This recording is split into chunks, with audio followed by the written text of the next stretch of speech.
Como hemos visto ya en los mensajes anteriores, nos encontramos en este momento en la última sección del Sermón del Monte, la cual se inicia en el versículo 13 y en la que el Señor aplica más directamente sus enseñanzas a la conciencia de su auditorio.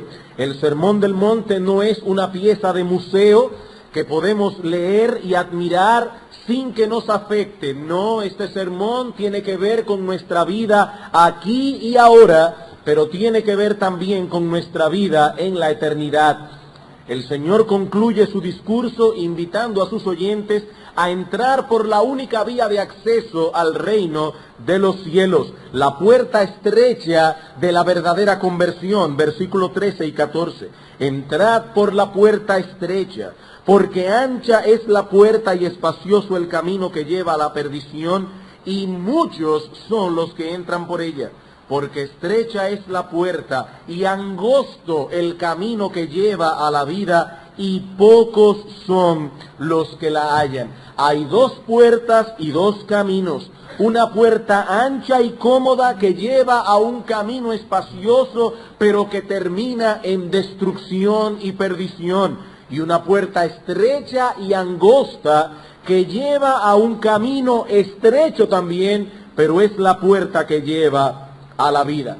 Y ahora hemos llegado al momento en que tenemos que entrar por una de esas dos puertas. Amigos y hermanos, no podemos escuchar este sermón y permanecer neutrales, ya que en este caso no hacer nada es hacer algo. Cuando nos exponemos al Sermón del Monte, tenemos que entender que no hacer nada con este sermón es al mismo tiempo hacer algo. Seguir nuestra vida despreocupadamente es rehusar la invitación de Cristo, es permanecer fuera de la puerta. Usando la metáfora que usa el Señor en los últimos versículos del sermón, es construir una casa sobre la arena, una casa que no podrá resistir el embate de la lluvia y del viento. Versículo 24. Cualquiera pues que me oye estas palabras y las hace, le compararé a un hombre prudente que edificó su casa sobre la roca. Descendió lluvia, vinieron ríos, soplaron vientos y golpearon contra aquella casa, pero no cayó, porque estaba fundada sobre la roca. Pero cualquiera que me oye estas palabras y no las hace, le compararé a un hombre insensato que edificó su casa sobre la arena, y descendió lluvia, y vinieron ríos, y soplaron vientos, y dieron con ímpetu contra aquella casa, y cayó, y fue grande su ruina. No podemos permanecer neutrales ante las enseñanzas del Señor. O somos como el hombre sensato que edifica su casa sobre la enseñanza de Cristo, o somos como el hombre imprudente e insensato que edificó su casa sobre la arena y que cosechó una grande ruina, una vida arruinada aquí y una vida arruinada en la eternidad. Entrad por la puerta estrecha, dice el Señor, porque a pesar de su estrechez es la única que lleva a la vida. Cristo dijo en una ocasión: yo he venido para que tengan vida y para que la tengan en abundancia. Y en ese mismo pasaje en Juan capítulo 10, yo soy la puerta, dice el Señor, el que por mí entrare será salvo. Ahora bien, hay dos grandes peligros que debemos vigilar con sumo cuidado si de veras deseamos entrar por la puerta correcta.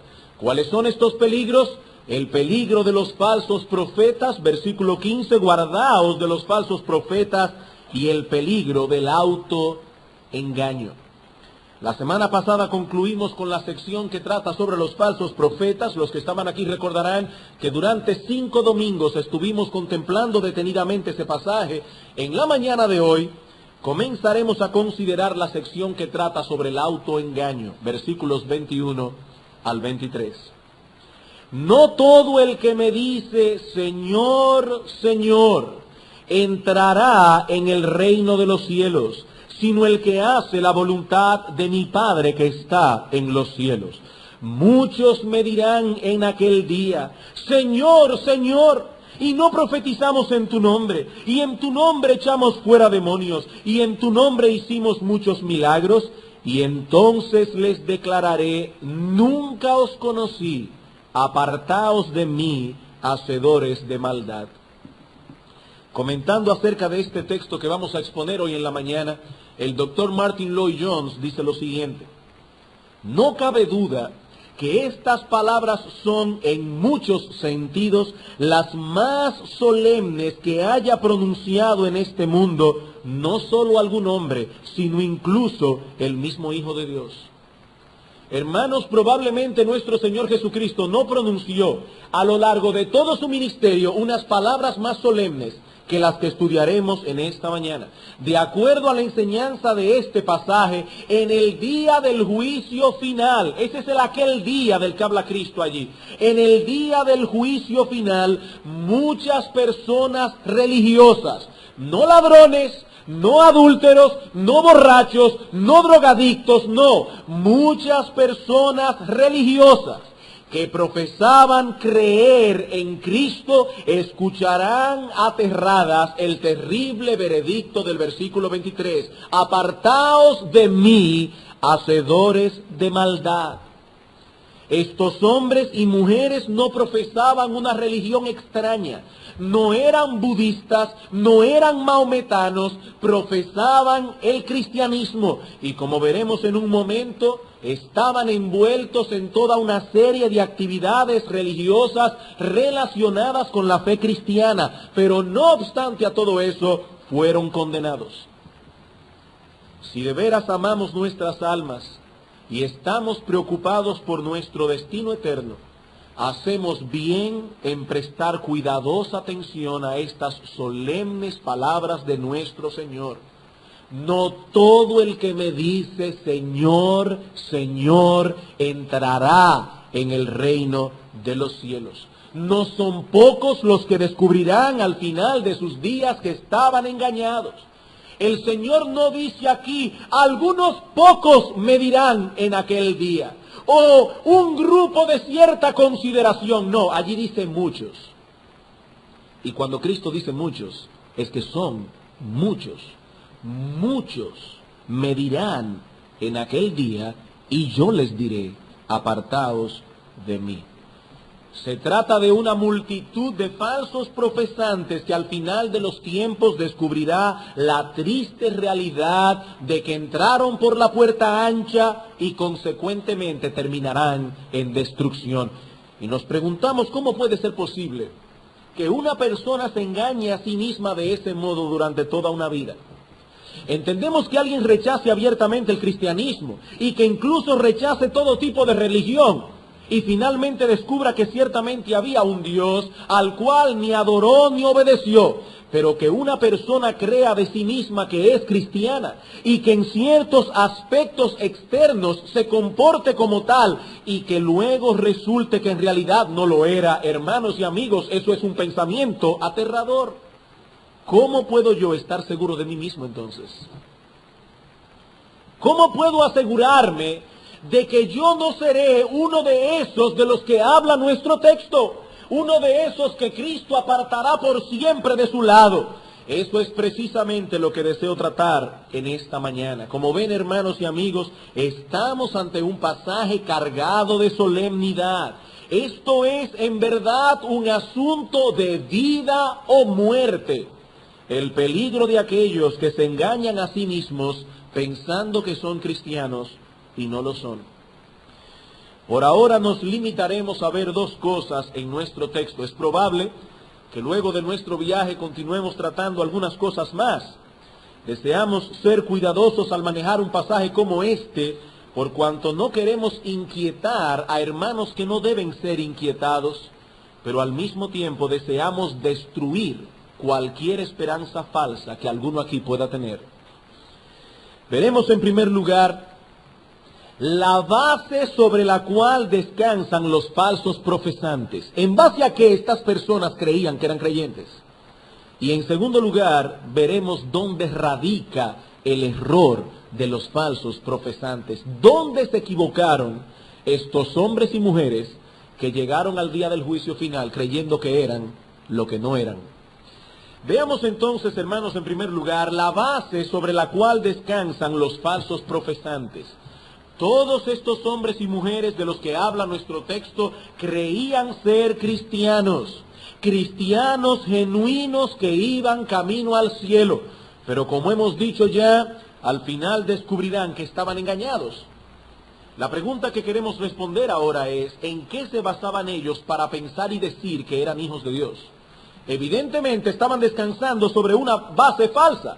Habían construido todo un edificio sobre cimientos falsos. Basaron su suposición en ciertos elementos inadecuados. Y la pregunta es, ¿cuáles son esos elementos?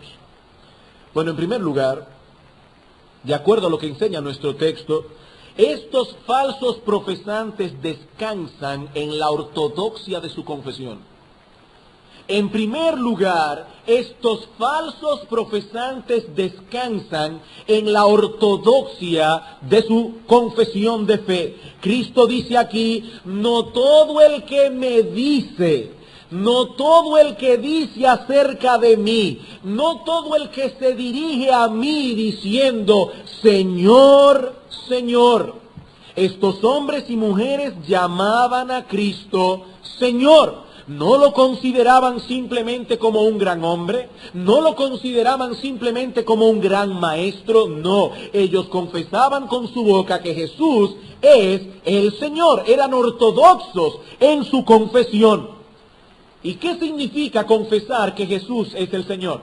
¿Es simplemente decir, bueno, Señor, tú eres el Señor? Para comprender el alcance de esta declaración debemos detenernos por un momento a considerar el significado tan profundo de esta palabra que Cristo usa en nuestro texto y que Reina Valera traduce como Señor, la palabra griega kurios. Como muchos de ustedes saben, el Antiguo Testamento fue escrito en hebreo originalmente, mientras que el Nuevo Testamento se escribió en el idioma griego. Sin embargo, como el idioma hebreo fue perdiendo su uso entre los mismos judíos y muchos de ellos se encontraban dispersos fuera de Jerusalén, vino a ser necesario para esos judíos hacer una traducción griega del Antiguo Testamento hebreo. Por ejemplo, hace unos años atrás, todas las Biblias estaban en latín. La Iglesia Católica prohibía la traducción de la palabra de Dios en el idioma del pueblo. Pero ahora mismo ya tenemos la palabra de Dios traducida al español. Si la palabra de Dios solo estuviese en latín, solo los que supiesen latín podrían leerla. Pero nosotros creemos que todo el mundo pueda leer la palabra y por eso se traduce en los diversos idiomas. Bueno, en el tiempo, unos años antes del Señor, muchos judíos ya no hablaban hebreo. Y fue necesario traducir sus escrituras al griego, el idioma que ellos manejaban. Esta versión fue concluida alrededor del siglo II antes de Cristo y es conocida como la Septuaginta. La Septuaginta. Esta era la versión que se usaba comúnmente en el tiempo del Señor. ¿Qué es la Septuaginta? Es una versión griega del Antiguo Testamento. Esta versión jugó un papel muy importante en la era apostólica. ¿Por qué? Bueno, en primer lugar, porque era la Biblia que los apóstoles tenían a la mano y la que usualmente citaban en sus escritos. Casi todas las citas del Antiguo Testamento que tenemos en el Nuevo Testamento fueron sacadas de la Septuaginta. Pero también es importante esta versión porque muchas palabras que ellos usaron, es decir, los apóstoles, en el Nuevo Testamento y aún el mismo Señor, tenía una fuerte influencia del uso que se le dio en la Septuaginta. Y si no tomamos esto en cuenta, perderemos el sentido de lo que los autores del Nuevo Testamento y el mismo Señor Jesucristo nos intentan transmitir. Bien, la palabra que se traduce en nuestro texto como Señor, la palabra griega kurios, aparece unas 9000 veces en la Septuaginta. Algunas veces es usada para traducir el vocablo hebreo Adón o Adonai. Hermanos, esto no es una clase de idiomas. Ustedes van a entender luego por qué nos estamos deteniendo en todos estos pequeños detalles léxicos. La palabra kurios era usada en el Antiguo Testamento para traducir el vocablo hebreo Adón o Adonai, cuyo significado básico es gobernador, dueño legítimo o soberano. Este término aparece en muchas ocasiones para señalar a Dios como el dueño absoluto del universo, aquel que gobierna todas las cosas. ¿Qué significa entonces la palabra kurios, la palabra Señor? Bueno, esta palabra significa gobernador, dueño legítimo, rey, soberano. Pero la mayoría de las veces, y para ser más preciso, unas 6.156 veces, la palabra kurios aparece en la Septuaginta para traducir el nombre propio de Dios y que la Reina Valera traduce como Jehová. Cada vez que los autores de la Septuaginta veían la palabra Jehová en el Antiguo Testamento, la traducían con la palabra griega kurios, Señor. De hecho, es interesante notar que cada vez que los apóstoles citan el Antiguo Testamento, y hay allí algún pasaje en que aparece el nombre de Jehová, ellos lo traducían con la palabra kurios, Señor. Cuando Cristo dice entonces en Mateo 7, que estos hombres y mujeres lo reconocían a Él como el Señor, lo que quiere decirnos es que estos profesantes reconocían a Jesús como Jehová, como el Hijo de Dios encarnado y como aquel que tiene pleno derecho a reinar sobre sus vidas. Lo que estos hombres y mujeres decían es: tú eres el Señor, tú eres nuestro amo, tú eres nuestro dueño, el Dios Todopoderoso hecho hombre, la segunda persona de la Trinidad. Estos hombres y mujeres no negaban la deidad de Cristo. Estos hombres y mujeres no niegan su derecho a reinar. Así que su cristología no es defectuosa. Y no obstante a eso, dice el Señor, no entrarán en el reino de los cielos. No entrarán en el reino de los cielos. Hermanos, las implicaciones de esta declaración deben ponernos a pensar. Una persona puede sentirse segura simplemente porque posee una comprensión intelectual de la teología cristiana, una comprensión intelectual de la ortodoxia cristiana. ¿Crees que la Biblia es la palabra de Dios? Sí, lo creo.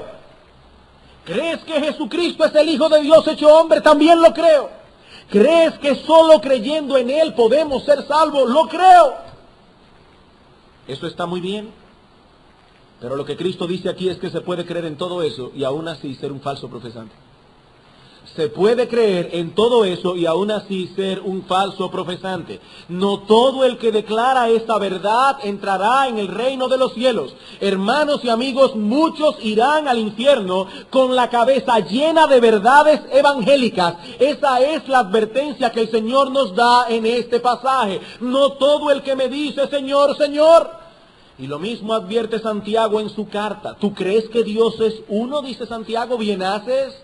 Pero también los demonios creen y tiemblan. También los demonios creen y tiemblan.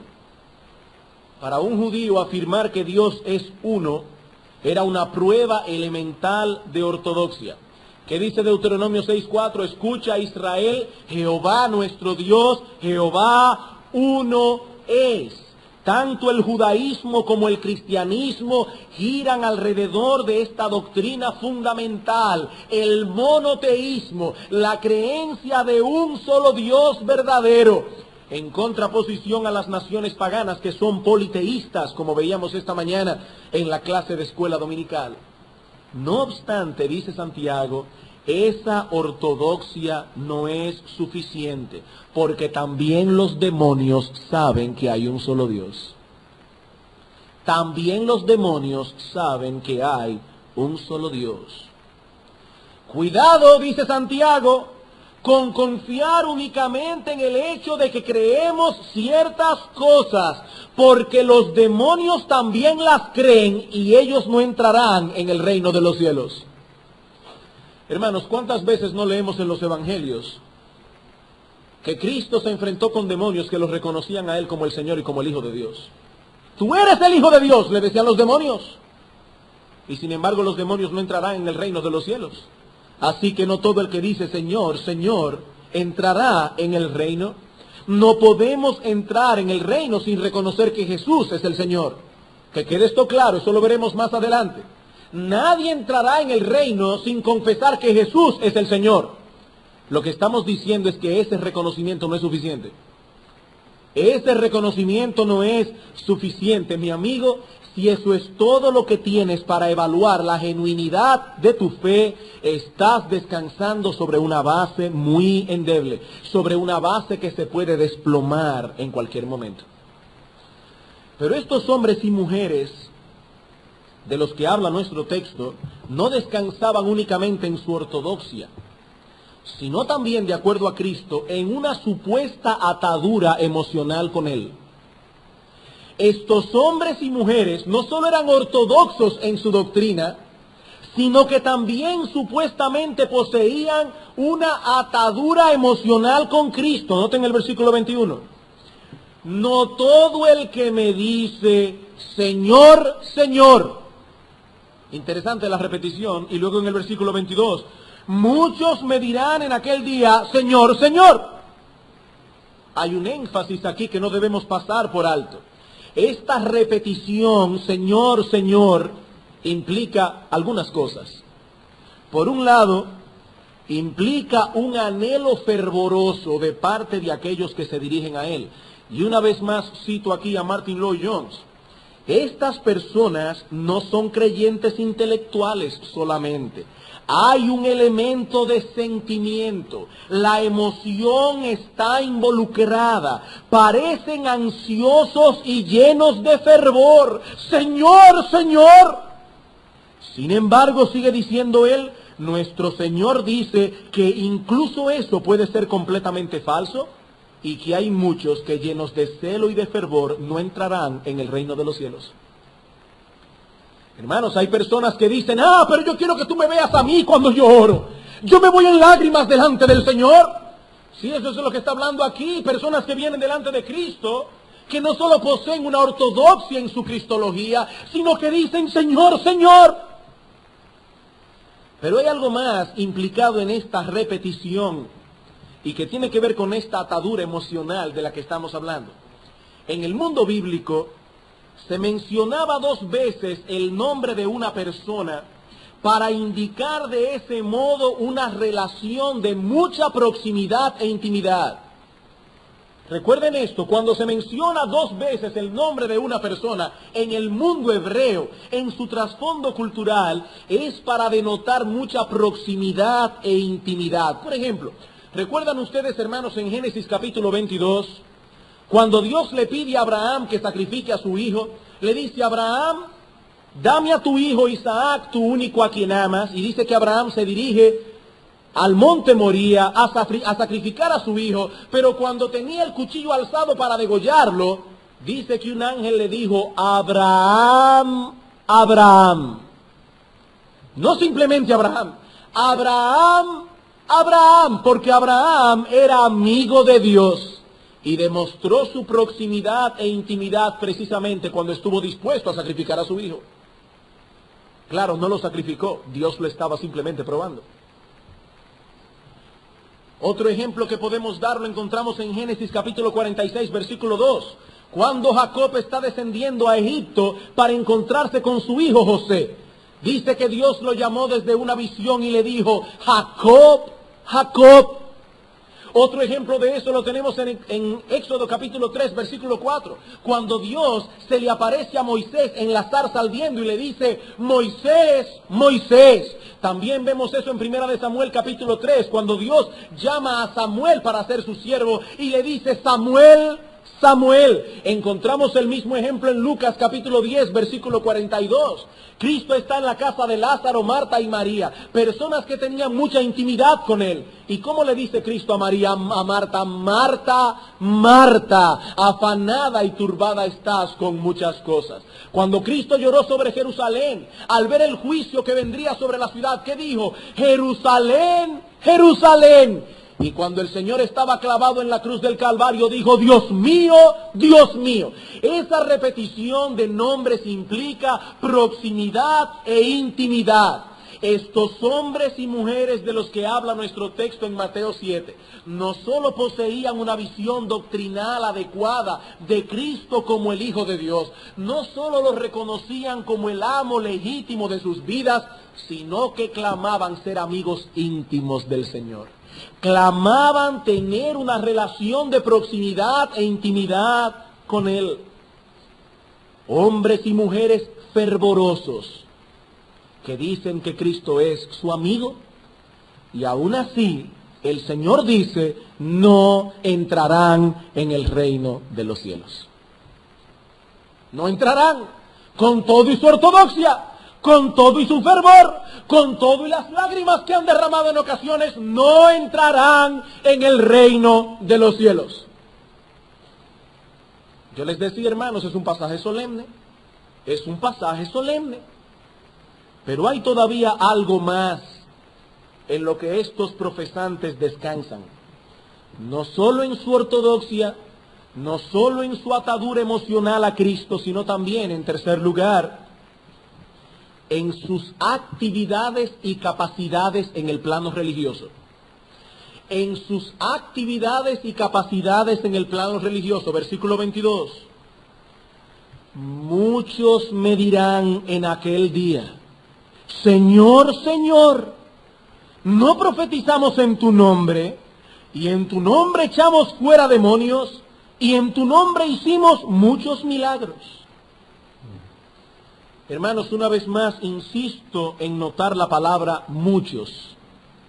El Señor Jesucristo se adelanta en el tiempo, se ve a sí mismo sentado en su tribunal en el día del juicio y descorre el velo para que veamos de antemano algo que ciertamente ocurrirá ese día y que debe ser una advertencia para todos nosotros. ¿Qué es aquello que ocurrirá en el día del juicio? Que muchos llegarán engañados, pensando que eran cristianos simplemente porque se evaluaron a sí mismos en base a sus capacidades y dones y en base a las actividades religiosas en que estuvieron envueltos. Señor, Señor, ¿cómo puedes decir que soy un falso profesante si yo profetizaba en tu nombre? Noten algo importante, estos hombres no profetizaban en su propio nombre, ellos profetizaban en el nombre de Cristo y aún así eran falsos. Eran falsos. En la era apostólica, cuando el Nuevo Testamento no estaba aún concluido, Dios impartió a algunos la capacidad de traer la palabra de Dios en medio de la iglesia. En algunos casos podrían ser nuevas revelaciones, en otros casos simplemente era transmitir y aplicar en situaciones específicas la verdad de Dios ya revelada.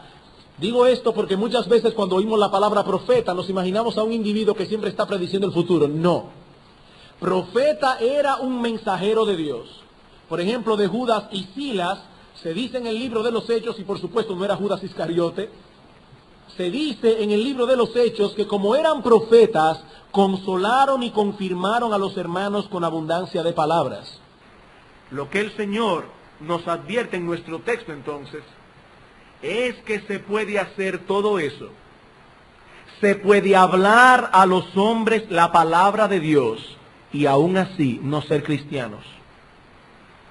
Hermanos, se puede predicar en un púlpito la palabra de Dios en el nombre de Cristo y aún así no ser cristianos. ¿Acaso no tenemos en la Biblia ejemplos claros de esto? Como el ejemplo de Balaam, que en un momento dado presentó un mensaje correcto delante del pueblo y sin embargo la Biblia dice que Balaam era un impío. La Biblia nos dice que Balaam finalmente se condenó. Y lo mismo vemos en el caso del rey Saúl, que siendo un rey impío, al menos en 2 ocasiones profetizó. Hace unos domingos atrás consideramos lo que el apóstol Pablo nos dice en 1 Corintios capítulo 13, de hombres que poseen grandes capacidades de oratoria y aún la capacidad de profetizar, pero que no tienen amor. ¿Y qué nos dice Pablo de ellos? Que no son nada. No son nada. Si yo hablase lenguas humanas y angélicas y no tengo amor, si yo tuviese profecía y todo el conocimiento y no tengo amor, dice Pablo, nada soy. Alguien lo parafraseó de este modo, es como si Pablo estuviese diciendo, puedo predicar como un ángel, puedo ser extraordinariamente elocuente, la gente me puede considerar el mejor orador del mundo, puedo hablar acerca de las cosas de Dios y con todo eso estar fuera del reino. Con todo eso estar fuera del reino. Hermanos, el mismo Pablo no dice en Filipenses capítulo 1, versículo 15, que habían personas en su tiempo que predicaban a Cristo por envidia y por contienda. Predicaban a Cristo, no predicaban otra cosa, no predicaban a Buda, no predicaban a Mahoma, predicaban a Cristo. Y seguramente lo que decían de Cristo era correcto, porque Pablo dice, yo me alegro que prediquen. Si hubiesen estado predicando un evangelio falso, Pablo no estuviera contento. Sin embargo, dice Pablo que su motivación era pecaminosa. Su deseo no era la de presentar el evangelio y la hermosura de nuestro Salvador, no. Su deseo era sobresalir por encima del apóstol Pablo. Hermanos, en el día del juicio encontraremos grandes sorpresas. En el día del juicio encontraremos grandes sorpresas. Nadie se salvará porque haya predicado bien. Nadie se salvará porque haya predicado bien. La Biblia no enseña tal cosa. En ningún lugar de la Escritura dice, todo aquel que predicare en el nombre de Cristo, y sobre todo si predica bien será salvo. No, la Biblia no dice eso. Eso es descansar sobre una esperanza falsa. Muchos me dirán en aquel día, pero Señor, Señor, yo profeticé en tu nombre, y yo les diré, nunca os conocí, dice Cristo, apartaos de mí, hacedores de maldad. Pero estas personas no solo profetizaban, algunos llegaron a hacer cosas realmente portentosas y extraordinarias. Señor, Señor, y en tu nombre no echamos fuera demonios, y en tu nombre hicimos muchos milagros. Aún así, dice Cristo, estáis fuera del reino. Aún así estáis fuera del reino. Ninguna de esas cosas pueden ser presentadas como una prueba de la genuinidad de nuestra fe. En Mateo 24:24 el Señor mismo nos advierte que durante esta dispensación evangélica se levantarán falsos cristos y falsos profetas y harán grandes señales y prodigios. Falsos cristos harán grandes señales y prodigios. Y en 2 Tesalónica 2:8 Pablo dice a estos hermanos, hablando del tiempo del fin, y entonces se manifestará aquel inicuo, a quien el Señor matará con el espíritu de su boca y destruirá con el resplandor de su venida, hablando del anticristo. Inicuo cuyo advenimiento es por obra de Satanás, con gran poder y señales y prodigios mentirosos. ¿Cuántos sanadores divinos no andan por allí haciendo milagros portentosos? Y es verdad que lo hacen.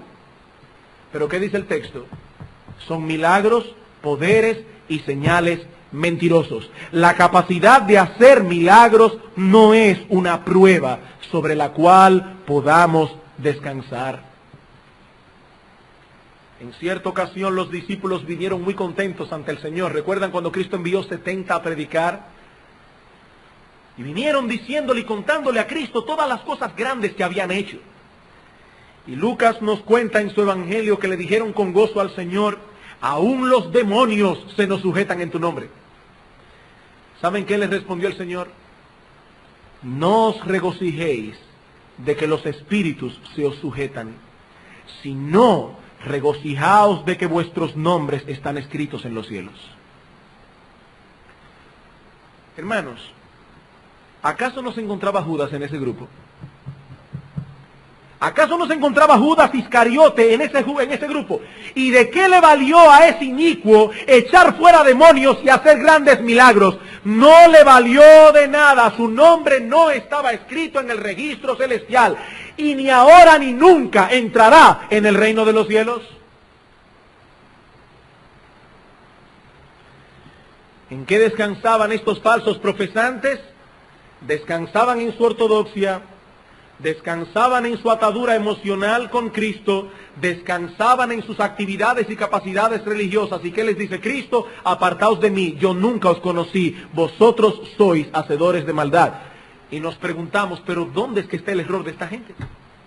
¿En qué fue que se equivocaron? Eso nos lleva a nuestro segundo punto, el error de los falsos profesantes.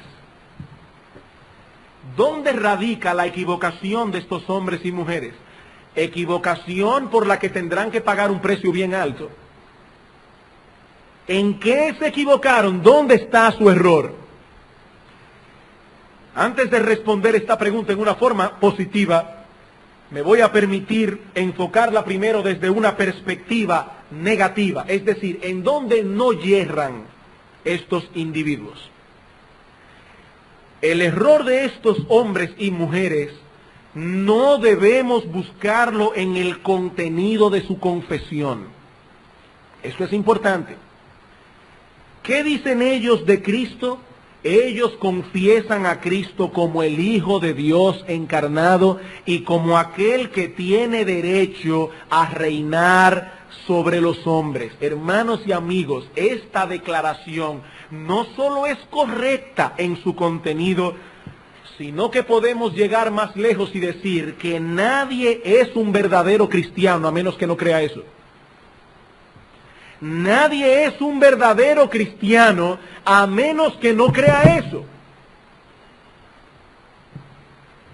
Hay que leer esas palabras con cuidado, porque el Señor no está diciendo aquí, si alguien me llama Señor no entrará. No, lo que Él está diciendo es, no todo el que me llame Señor entrará, pero para entrar hay que llamarle Señor.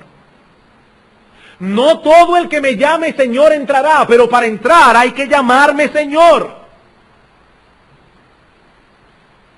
Así que el Señor no los critica por el contenido doctrinal de su confesión de fe, no. Ser cristiano implica creer ciertas cosas acerca de Cristo, y el que no cree tales cosas sencillamente no es cristiano. Romanos capítulo 10.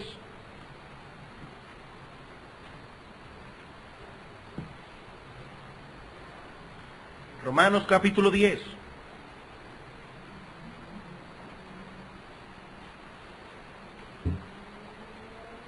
Versículo 8 en la mitad.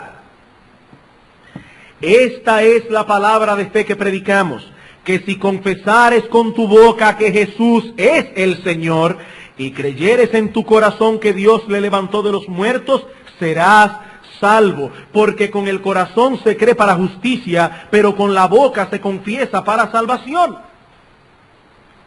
No hay cristianismo verdadero aparte de esta verdad fundamental acerca de nuestro Salvador, que aquel que nació en un pesebre del vientre de María y que murió en una cruz por nuestros pecados, no es otro que el Hijo de Dios encarnado.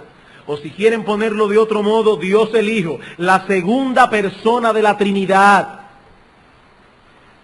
Lo que el Señor nos enseña en nuestro texto es que decir que creemos en esto no es suficiente. No todo el que me dice Señor, Señor, entrará en el reino de los cielos, sino el que hace la voluntad de mi Padre que está en los cielos.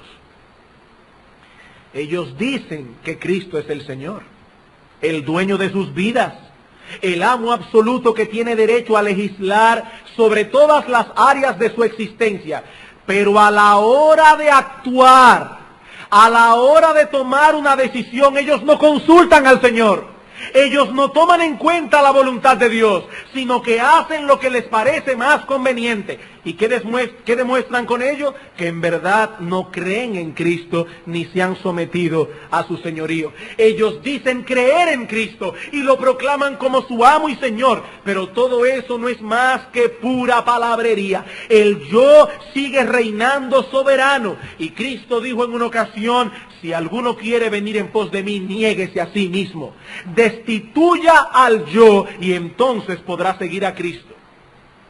De lo contrario, no importa lo que profeses con tu boca, no importa cuánto llores orando al Señor, no importa cuántas veces vengas a la iglesia, no importa en cuántas actividades y cosas estés sometido, usted será uno de aquellos de los que habla nuestro texto.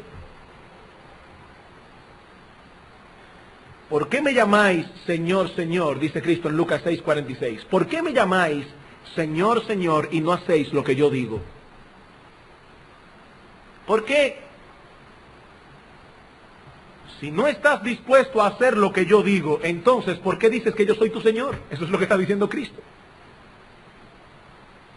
¿Qué es un dueño? Bueno, un dueño es aquel que hace con lo suyo lo que le place. Y si una persona no puede hacer con algo lo que le place, entonces no es dueño de ello.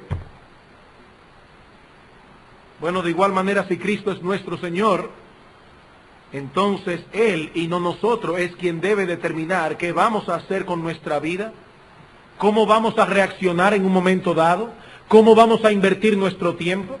Él es el Señor.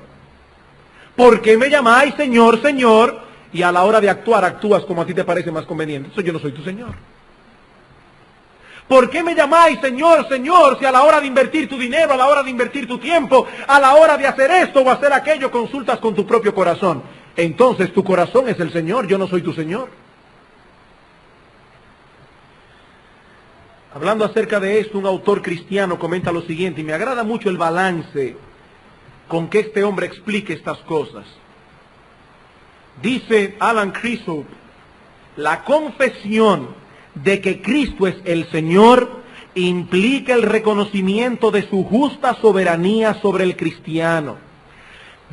Oigan esto, hermanos, no es una declaración de que el cristiano será perfecto de ahora en adelante, no es eso. Nunca se ha pretendido en la Escritura o en la teología bíblica que el creyente rendirá siempre una absoluta y perfecta obediencia a su Señor. Hermanos, eso nunca se ha pretendido. Por eso es que hay confesión de pecados, porque muchas veces metemos la pata, porque muchas veces fallamos. Sigue diciendo Alan Crisop, es el crecimiento en la vida cristiana lo que lleva al creyente a grados cada vez mayores de santidad y sumisión práctica al Señor Jesucristo. Hermanos, el pecado aún mora en nosotros y se revela continuamente contra la voluntad de Dios. Pero cuando el creyente verdadero, y ahí que está la diferencia, cuando el creyente verdadero tiene que enfrentarse con ese antagonismo entre el deseo de su carne y la voluntad de Dios, él parte de la premisa de que es Dios quien tiene la razón. Por eso lucha contra sus propios deseos. Por eso sospecha de sus propias inclinaciones. Y en aquellos momentos en que el cristiano es vencido por el pecado que aún mora en él, el verdadero cristiano no justifica su maldad acusando a Dios de ser demasiado estricto. Ah, pero ¿quién puede seguir esa ley? ¿Quién puede vivir de acuerdo a lo que dice aquí? Eso es lo que hace un hombre impío. Pero el cristiano verdadero, aun cuando peca, justifica a Dios. Y está dispuesto a decir como Pablo, sea Dios veraz y todo hombre mentiroso. Ahí está la diferencia. ¿Qué dice Pablo cuando él ve esa lucha que había en su propio corazón entre el deseo de su carne y la voluntad de Dios? Miserable de mí, ¿quién me librará de qué? ¿De la ley de Dios? Miserable de mí, ¿quién me librará de este yugo del cristianismo? ¿Y quién puede vivir así? ¿Eso fue lo que dijo Pablo? No, Pablo decía, yo sé que la ley es santa, justa y buena. Todo lo que Dios dice en su palabra es santo, justo y bueno. El problema está en mí, no en la ley. Miserable de mí, ¿quién me librará de este cuerpo de muerte? No, el creyente no es perfecto, pero el creyente ama la voluntad de Dios y anhela vivir conforme a ella. Y como hemos dicho muchas veces, hermanos, él no se molesta con la ley de Dios, sino que se molesta consigo mismo al descubrir en su interior tanta indisposición para obedecer a Dios. Mi amigo que estás aquí en esta mañana, si tú no conoces por experiencia lo que significa someter tus deseos a la voluntad de Dios, si no conoces por experiencia lo que significa luchar continuamente contra las inclinaciones de tu corazón, que continuamente trata de arrastrarnos fuera de la voluntad de Dios. Si tú no sabes lo que es eso, mi amigo, tú no eres cristiano. Tú no eres cristiano, aunque digas con tu boca que eres uno de los íntimos del Señor. Eso es lo que el Señor está diciendo aquí. No todo el que me dice Señor, Señor, entrará en el reino, sino el que hace la voluntad de mi Padre que está en los cielos. Mi amigo, escucha con atención lo que la Biblia dice al respecto. En 1 de Juan, capítulo 2, versículo 3, dice el apóstol Juan: y en esto sabemos que nosotros le conocemos si guardamos sus mandamientos. El que dice, aquí está otra vez la profesión de fe, el que dice yo le conozco y no guarda sus mandamientos, el tal es mentiroso y la verdad no está en él.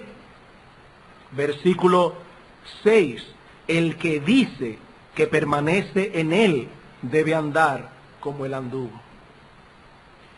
Mi amigo, la profesión de fe no basta. Hemos de mostrar con nuestras vidas lo que decimos creer con nuestros labios. Decir que Cristo es el Señor es reconocer su derecho a mandar y a gobernar. Y ahora yo te pregunto, ¿estás tú realmente dispuesto a dejar que Cristo mande sobre ti? ¿Estás tú realmente dispuesto a que Él te lleve en ocasiones por lugares que tú no querrás ir?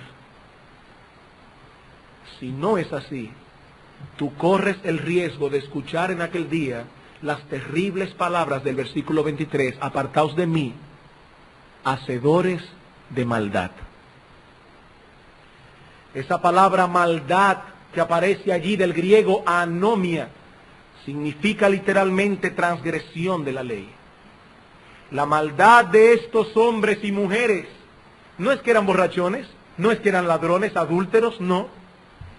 La maldad de estos hombres y mujeres consistía en que despreciaban la voluntad de Dios, a pesar de que profesaban estar sometidos al señorío de Cristo. Se relacionan con Dios a su manera. Sirven a Dios a su manera, viven a su manera, y si no cambian de rumbo terminarán en el infierno. Los que no fueron amigos de Cristo en esta vida, sometidos a su gobierno, tampoco podrán estar junto a Él en la eternidad. Unas palabras para terminar.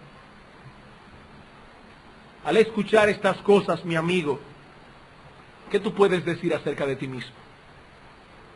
Mi amigo, ¿qué tú puedes decir acerca de ti mismo? ¿Confiesas tú con tu boca que Jesús es el Señor? O para ser más específico, que Jesús es tu Señor. No simplemente que Jesús es el Señor. Vino a mi mente ahora aquella ocasión cuando Juan Wesley venía fracasado de Estados Unidos de Norteamérica. En ese tiempo no era Estados Unidos, era simplemente Nueva Inglaterra. Y Juan Wesley viene fracasado después de haber tenido una misión abortiva en Georgia, creyendo que era cristiano, y no lo era. Era misionero, predicaba la palabra de Dios y era un impío. Y cuando Juan Wesley venía en el barco que se dirigía de nuevo a Inglaterra, se encuentra con unos hermanos moravos, que en medio de una fuerte tormenta comienzan a adorar a Dios, cuando él se estaba muriendo de miedo. Y le pregunta a estos hermanos cómo era posible que ellos estuvieran cantando himnos con tanta quietud, viendo la muerte cara a cara. Y uno de ellos le preguntó: Señor Wesley, ¿es Jesús su Salvador? Y él respondió: yo sé que Jesús es el Salvador del mundo. Y él le respondió: yo no le estoy preguntando eso. Yo le estoy preguntando, ¿es Jesús su Salvador? Y por supuesto Juan Wesley no pudo responder esa pregunta. Mi amigo, yo no estoy preguntando si tú crees que Jesús es el Señor. Estoy preguntando si tú confiesas con tu boca que Jesús es tu Señor. La Biblia dice que tarde o temprano toda rodilla se doblará y toda lengua confesará que Jesús es el Señor para la gloria de Dios el Padre. Pero tristemente algunos confesarán eso minutos antes de ser arrojados para siempre en el infierno. ¿Lo reconoces tú ahora como Señor de tu vida?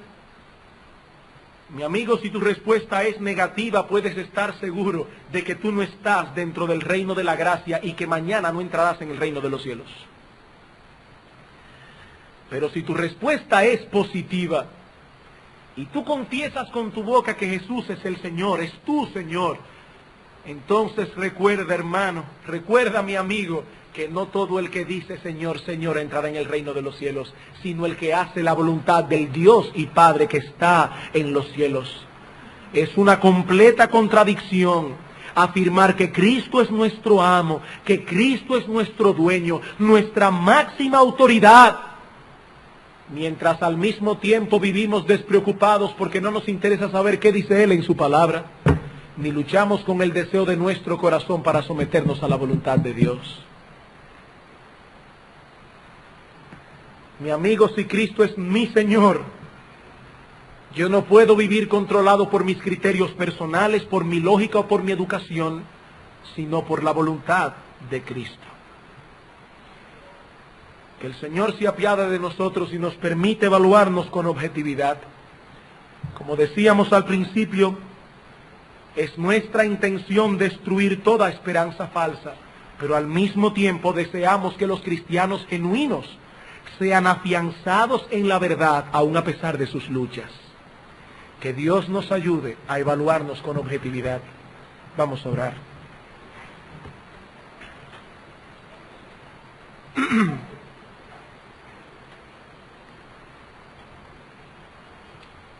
Padre nuestro, Señor y Dios Todopoderoso,